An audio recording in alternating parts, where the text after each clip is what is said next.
అదేంది Trump road అని పెడతారట హైదరాబాద్లో. అని ఎందుకే ట్రంప్ రోడ్ పెడతావు? మన తెలుగు పిల్లలను మన విద్యార్థులను బేడీలేసి జైళ్ళలో పెట్టినందుకు ట్రంప్ రోడ్ పెడతావు హైదరాబాద్లో?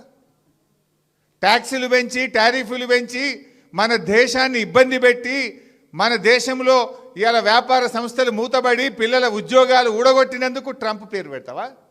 ఏం చేసిండు ట్రంప్? ఇలా మన పిల్లలు హైదరాబాద్ పిల్లలు అమెరికాలో ఉద్యోగాలు రాక నానా ఇబ్బందులు పడుతున్నారు. విద్యార్థులకు ఫీజులు పెంచిండు ట్రంప్, చదువుకోవడానికి అమెరికా పోకుండా ఫీజులు పెంచిండు.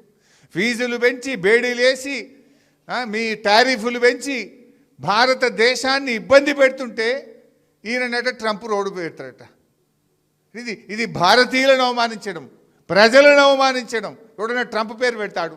ట్రంప్ అంటాడు మన నోట్బుక్ ఎత్తగొడుతున్నాడు, మన టారిఫ్లు పెంచుతుండు, బేడీలేసి మన పిల్లల్ని అవమానపరిచి అత్యంత అవమానకరంగా మన పిల్లల్ని దేశం నుంచి ఎల్లగొడుతుంటే జైళ్ళలో పెడుతుంటే వాని పేరు పెడతా అంటే అసలు నువ్వు ఏం మనిషివి? నీకేమైనా సోయి ఉందా లేదా? నాకైతే అర్థమవుతలేదు.